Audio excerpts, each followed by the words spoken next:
Hi friends, this is Honey here. तो आज मैं एक्सप्लेन करने वाला हूँ एक वर्ल्ड वॉर 1 पर बनी मूवी। ये मूवी खासकर उन लोगों के लिए है जो अपने शहर अपने घर में बैठकर वॉर वॉर चिल्लाते हैं, लेकिन वॉर की असलियत क्या होती है, वॉर के बीच क्या क्या होता है, इसका उन्हें कुछ अंदाजा तक नहीं होता। सोल्जर्स किस तरह जीते और मरते हैं, वो क्या झेलते हैं, उसका हम अंदाजा भी नहीं लगा सकते। ये मूवी ऐसे ही कुछ पहलू को हमारे सामने लाकर रखती है। अगर आप बहुत ज्यादा जज्बाती है तो इस मूवी को देखकर आपकी आंखों में आंसू जरूर आएंगे। तो अब ज्यादा टाइम ना वेस्ट करते हुए चलते हैं सीधा इस मूवी की तरफ। मूवी की शुरुआत में हम 1917 में हो रहे वर्ल्ड वॉर 1 का समय देखते हैं। उस वक्त जर्मनी और फ्रांस के बीच जमीन के छोटे से टुकड़े को लेकर वॉर चल रही थी, जो दोनों देशों की बॉर्डर पर है। वॉर बस कुछ 100 मीटर की जमीन के लिए ही चल रहा था, जिसके लिए जर्मनी और फ्रांस के कई सैनिकों ने अपनी जान की बलि चढ़ा दी। वॉर में मारे गए जर्मन सोल्जर्स को दफनाने से पहले उनके यूनिफॉर्म्स, जूते और हेलमेट उनकी बॉडी से निकाल लिए जाते और फिर उन सबको साफ करने के लिए लॉन्ड्री में दे दिया जाता। फिर उन्हें वापस सीकर पहले जैसा नया बना दिया जाता, ताकि उन्हें आर्मी में आने वाले नए सोल्जर्स को इस्तेमाल करने के लिए दिया जा सके। मूवी में आगे हम नॉर्दर्न जर्मनी देखते हैं, जहां 4 दोस्त स्कूल गए। उनके नाम पॉल, एल्बर्ट, लेडविग और फ्रांस है। फिर पॉल अपने दोस्तों को बताता है कि उसकी माँ ने उसे आर्मी ज्वाइन करने से मना कर दिया। उस समय जर्मनी के स्कूल में टीनेजर्स को आर्मी ज्वाइन करने की परमिशन तभी मिलती थी जब तक उनके पेरेंट्स स्कूल को अपना अप्रूवल नहीं देते। तब सारे दोस्त पॉल पर हंसते हैं, क्योंकि उन सबको अपने घरों से आर्मी ज्वाइन करने की परमिशन मिल गई थी। तब फ्रांस पॉल से अप्रूवल लेटर पर अपनी माँ के फेक सिग्नेचर करने कहता है, जिससे स्कूल उसे वॉर में जाने की परमिशन दे देगा और वो चारों दोस्त एक साथ वॉर में जा सकेंगे। अप्रूवल लेटर सबमिट करने से पहले स्कूल में प्रिंसिपल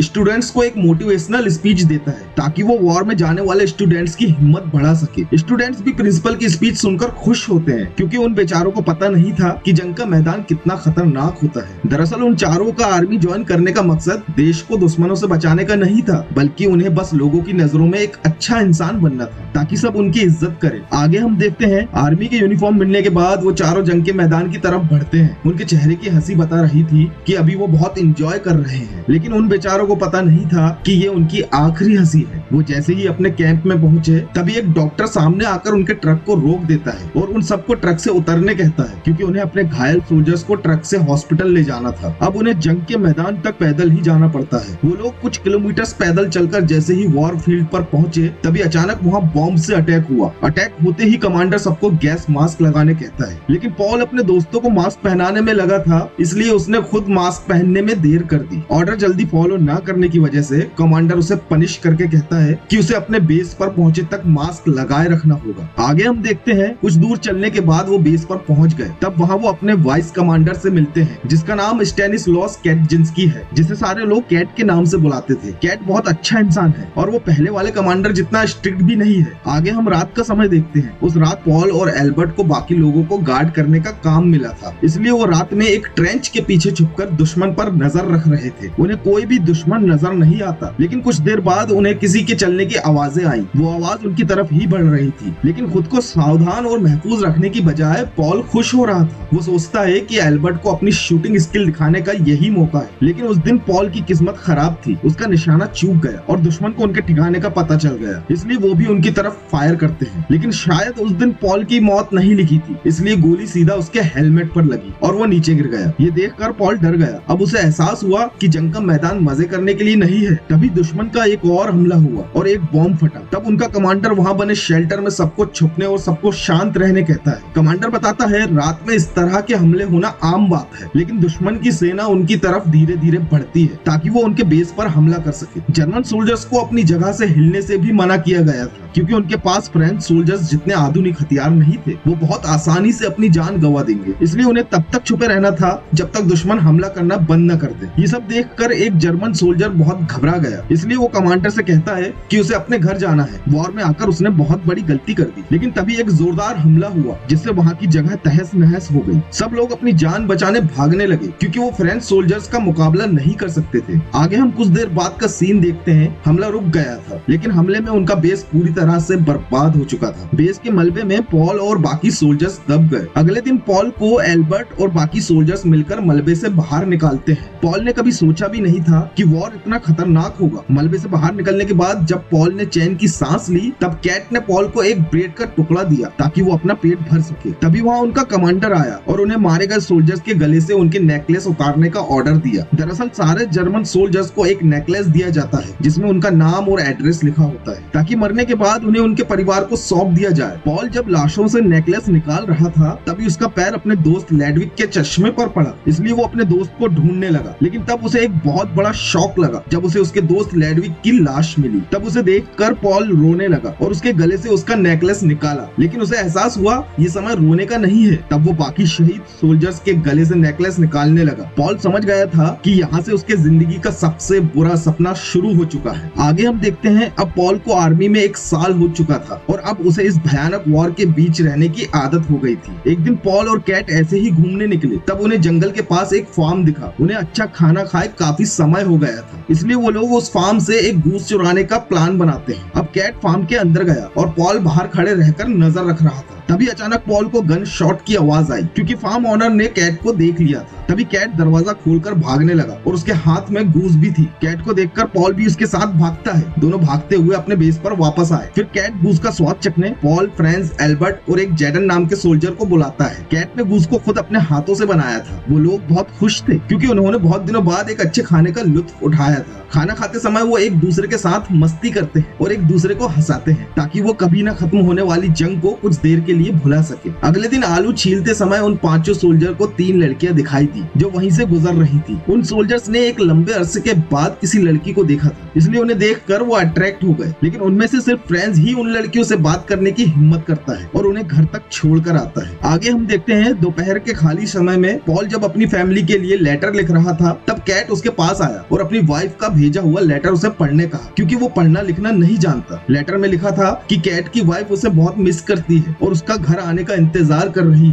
ताकि वो दोनों साथ मिलकर उनके बच्चे की कब्र पर जा सके। लेटर खत्म होने के बाद कैट बताता है कि वो एक अच्छा पिता नहीं बन सका। उसका बेटा बहुत बीमार था और आखिर में मौत उसे अपने साथ लेकर चली गई। लेकिन वो उस वक्त अपने बेटे के साथ होने के बजाय वॉर में अपने देश के लिए लड़ रहा था। कैट कहता है वॉर में आने के बाद कोई भी ज्यादा दिनों तक यहाँ रुकना नहीं चाहता। ये गवर्नमेंट का बनाया एक जाल है क्योंकि गवर्नमेंट सबसे वादा करती है कि जंग लड़ने के लिए वो अपने सोल्जर्स को बहुत सारा पैसा देगी, लेकिन असल में एक सोल्जर की लाइफ कुर्बान होने के बाद भी उनकी उम्मीद से बहुत कम पैसा दिया जाता है। यहाँ तक कि हाई रैंक ऑफिसर्स भी सोल्जर्स को बस ऑर्डर देते रहते हैं, लेकिन सोल्जर्स की कोई बात नहीं सुनता। पॉल कैट की कहानी सुनकर समझ गया था कि कैट वॉर को लेकर क्या सोचता है। कैंप पर वापस आने के बाद रात में सोते समय फ्रांस बताता है कि वो जिन लड़कियों से मिला था उन्होंने उसे गिफ्ट के तौर पर एक रुमाल दिया। फिर फ्रांस पॉल से उस रुमाल की खुशबू लेने कहता है ताकि अगर वो वॉर में मारा गया तो कम से कम उसे ये पता रहना चाहिए कि औरत की खुशबू कैसी होती है। फिर हंसते हुए पॉल उस रुमाल की खुशबू को महसूस करता है। आगे हम देखते हैं अगले दिन कैट, फ्रांस, एल्बर्ट, पॉल और जैडन को अपने 60 सोल्जर्स को ढूंढने के ऑर्डर मिले। फ्रांस के हमले के बाद वो सोल्जर्स अचानक गायब हो गए थे। वो 5 उन सोल्जर्स को ढूंढने रेल यार्ड में गए। तभी उन्हें ढूंढते समय कैट को जहरीली गैस की बदबू आई। दरअसल उस जहरीली गैस को फ्रांस के सोल्जर्स वॉर के समय इस्तेमाल करते हैं। कैट को पता था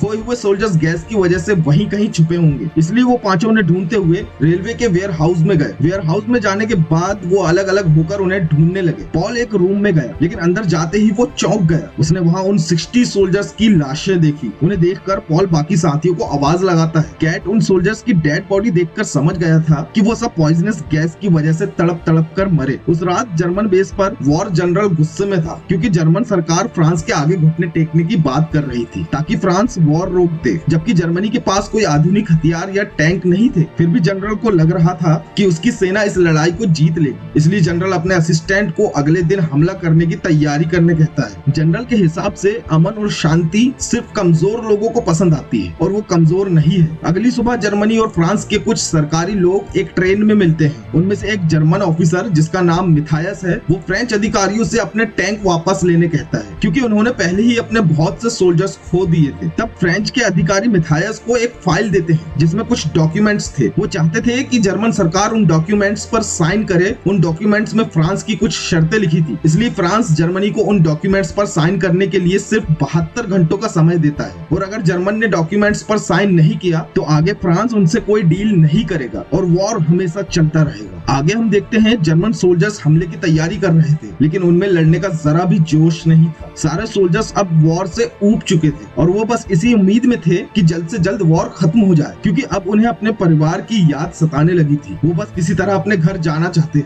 लेकिन उन्हें ना चाहते हुए भी फ्रांस पर हमला करना पड़ा। लेकिन कुछ देर बाद ही फ्रांस के टैंक अपनी ताकत दिखाते हैं और जर्मन्स की हिम्मत को पस्त कर देते हैं। जर्मन्स के पास बहुत ज्यादा हथियार नहीं थे और जो थे वो भी जंग लगे हुए थे, लेकिन वो फिर भी फ्रांस के टैंक पर अपनी बंदूकों से हमला करते हैं, लेकिन टैंक पर उनकी गोलियों का कोई असर नहीं होता। फ्रांस के टैंक लगातार जर्मन बेस की तरफ बढ़ रहे थे और अपने भारी भरकम वजन से उनके बेस को कुचल रहे थे, इसलिए जर्मन सोल्जर्स भी अपनी जान बचाकर भागने लगे। फ्रेंच सोल्जर्स ने जर्मन बेस पर पूरी तरह कब्जा कर लिया और जर्मन सोल्जर्स को चारों तरफ से घेर लिया। उनके हथियार बहुत आधुनिक थे। उनके पास एक ऐसी गन थी जिसमें से बहुत सारी आग की लपटें निकलती हैं। वो उस गन की मदद से जर्मन सोल्जर्स को जिंदा जला देते हैं। लड़ाई के बीच पॉल देखता है कि फ्रेंच सोल्जर्स ने उसके सबसे करीबी दोस्त एल्बर्ट को उसकी आंखों के सामने जिंदा जला दिया। ये देखकर पॉल काफी डर गया, इसलिए वो वापस अपने ट्रेंच की तरफ भागा। ट्रेंच में जाने के बाद कमांडर कैट पॉल को ऑर्डर देता है और उसे ज्यादा से ज्यादा गोला बारूद जमा करने कहता है। पॉल को अपने दोस्त एल्बर्ट की मौत पर शोक मनाने का समय तक नहीं मिलता। फिर पॉल बहुत सारा गोला बारूद अपने साथ लेकर वापस जंग के मैदान में गया, लेकिन तभी एक हादसा हुआ और पॉल भागते हुए एक बड़े गड्ढे में गिर गया। गड्ढे में गिरने के बाद पॉल को डर था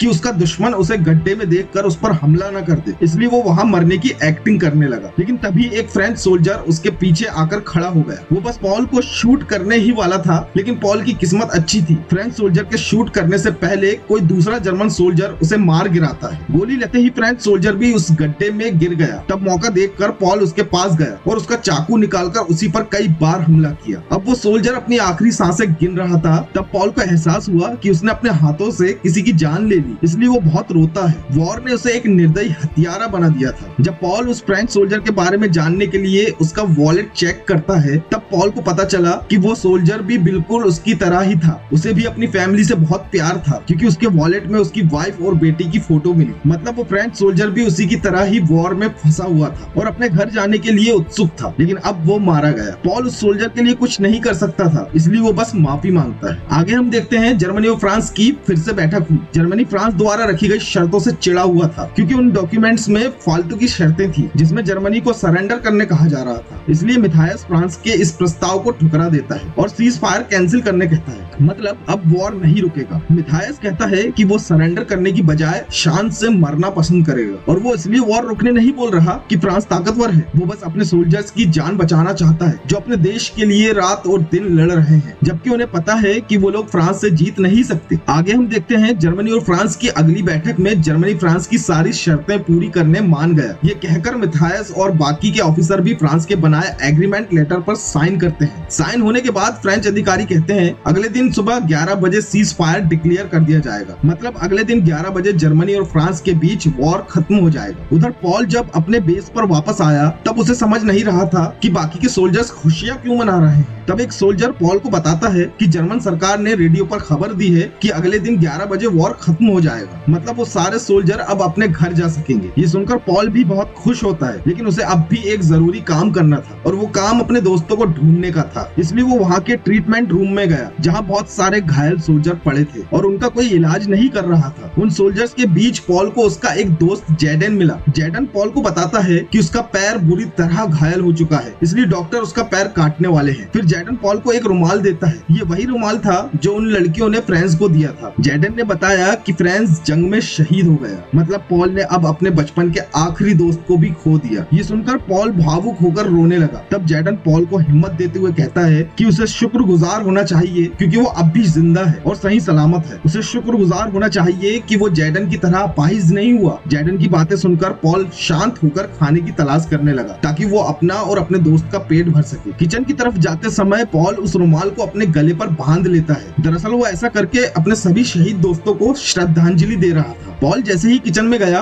वहाँ पहले से बहुत सारे सोल्जर्स खाने के लिए चिल्ला रहे थे। तब वहाँ उसे कैट मिलता है और दोनों एक दूसरे को गले लगा लेते हैं क्योंकि उन्हें पता नहीं था कि वो लोग जिंदा हैं भी या नहीं। उन्हें खाने में सूप मिला जिसे वो अपने दोस्त जैडन के पास लेकर गए ताकि तीनों आराम से खुशी मनाते हुए एक साथ अपना पेट भर सके। उस वक्त जैडन आराम से सो रहा था। वो दोनों जैडन को जगाते हैं और उसे खाने के लिए कहते हैं। खाना शुरू करने से पहले जैडन ने पॉल से चम्मच मांगा, लेकिन उसने वो खाना खाने के लिए नहीं मांगा था बल्कि खुद का गला काटने मांगा था। मरते हुए जैडन ने बताया कि अपाहिज होकर जीने से अच्छा वो मरना पसंद करेगा। पॉल और कैट जैडन से कुछ नहीं कहते और बस उसे मरता हुआ देखते हैं। वहीं दूसरी तरफ जर्मन जनरल और उसका असिस्टेंट अपने खाने के टेबल पर बैठकर बेहतरीन खाना खा रहे थे। वहीं दूसरी तरफ घायल सोल्जर्स सूप के लिए लड़ रहे थे। तब जनरल अपने असिस्टेंट से कहता है कि वो जर्मन गवर्नमेंट के फैसले से बिल्कुल भी खुश नहीं है, क्योंकि उनके पास अब भी बहुत सारे जर्मन्स हैं जो आर्मी ज्वाइन करना चाहते हैं। मतलब जनरल को अब भी वॉर की पड़ी थी, उसे सोल्जर्स की मौत से कोई फर्क नहीं पड़ता। इसलिए जनरल अपने असिस्टेंट को ऑर्डर देता है कि वो अगली सुबह सारे सोल्जर्स को एक जगह इकट्ठा करे। अगली सुबह जब पॉल सोकर उठता है तब वो कैट को देखता है जो खिड़की से बाहर देख रहा था। कैट बताता है जब से उसने आर्मी ज्वाइन की उसने कभी इतनी खूबसूरत सुबह नहीं देखी। उसके 4 साल के करियर में वो पहली सुबह थी जब उसने किसी गन शॉट की आवाज नहीं सुनी। आगे हम देखते हैं पॉल और कैट अपनी आजादी और घर जाने की खुशी में बाहर घूमने निकलते हैं। तब रास्ते में कैट ने बताया कि वो अपने घर जाने अब और इंतजार नहीं कर सकता। वो अपनी बीवी को गले लगाकर उसे किस करना चाहता है। फिर कैट पॉल को सुझाव देता है कि वो घर जाने के बाद अपनी पढ़ाई पर ध्यान दे और एक अच्छा इंसान बने। आगे हम देखते हैं चलते हुए वो दोनों उसी फार्म तक पहुंच गए थे जहां से उन्होंने पहले एक गूस चुराई थी। कैट उस पल को जीना चाहता था, इसलिए वो कहता है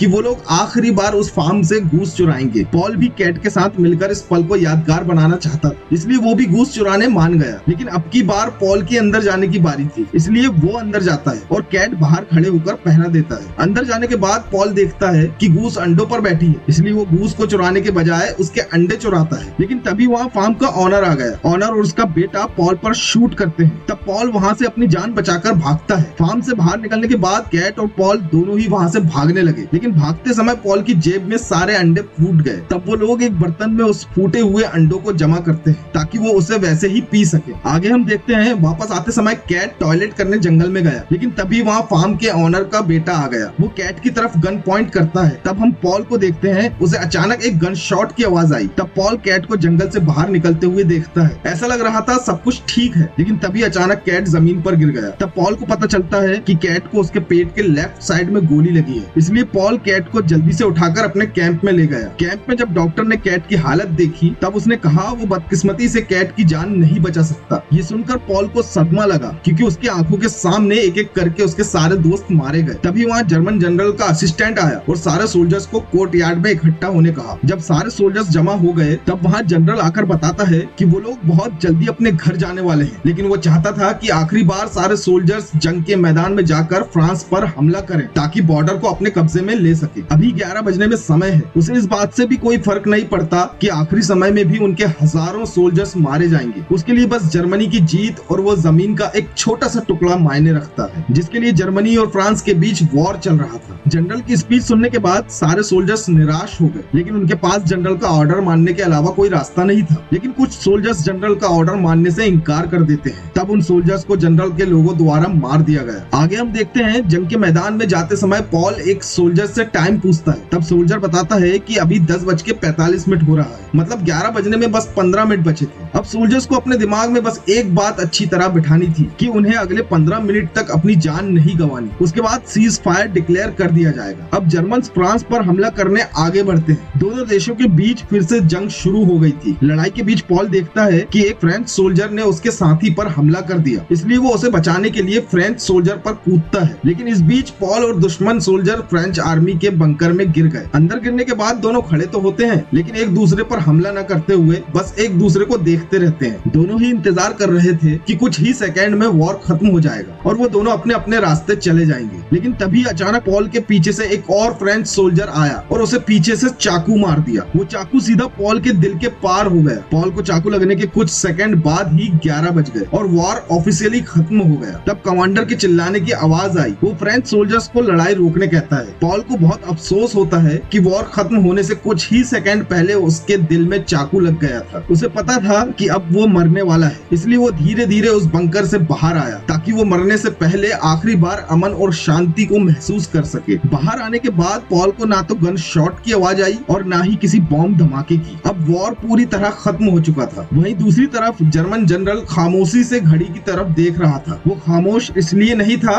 कि उसके बहुत सारे सोल्जर्स मारे गए, बल्कि वो इसलिए खामोश था क्योंकि उसे इस बात का अफसोस था कि जर्मन्स उस जमीन के टुकड़े को हासिल करने में नाकाम रहे। आगे हम जनरल के असिस्टेंट को देखते हैं जो जंग के मैदान में आया और बचे हुए सोल्जर्स को मरे हुए जर्मन सोल्जर्स के गले से नेकलेस निकालने कहा। फिर हम एक सोल्जर को देखते हैं जो सबके गले से नेकलेस निकाल रहा था। ये वही सोल्जर था जिसे बचाते समय पॉल फ्रेंच आर्मी के बंकर में गिर गया था। नेकलेस निकालते हुए उसने एक डेड बॉडी को देखा जो बंकर से टिक कर बैठी हुई थी। वो डेड बॉडी पॉल की थी जिसे उस सोल्जर ने पहचान लिया था क्योंकि वो पॉल की वजह से जिंदा बचा। पॉल आखिर में अपने दोस्तों की तरह ही शहीद हो गया। उसे आखिरकार वॉर से आजादी मिल गई। वो अब इस बेरहम दुनिया से पूरी तरह आजाद हो गया था। वो सोल्जर जिसकी पॉल ने जान बचाई थी वो पॉल के गले से उस रुमाल को निकालता है और अपने गले में पहनकर पॉल को श्रद्धांजलि देता है और यहीं पर ये मूवी भी खत्म होती है। तो दोस्तों उम्मीद करता हूँ आपको ये मूवी पसंद आई होगी। तो मुझे सपोर्ट करने के लिए चैनल को सब्सक्राइब करें, वीडियो को ज्यादा से ज्यादा शेयर करें, लाइक करें और कमेंट सेक्शन में अपनी राय जरूर दें। तो जल्द मिलेंगे अगली वीडियो में, तब तक के लिए बाय बाय।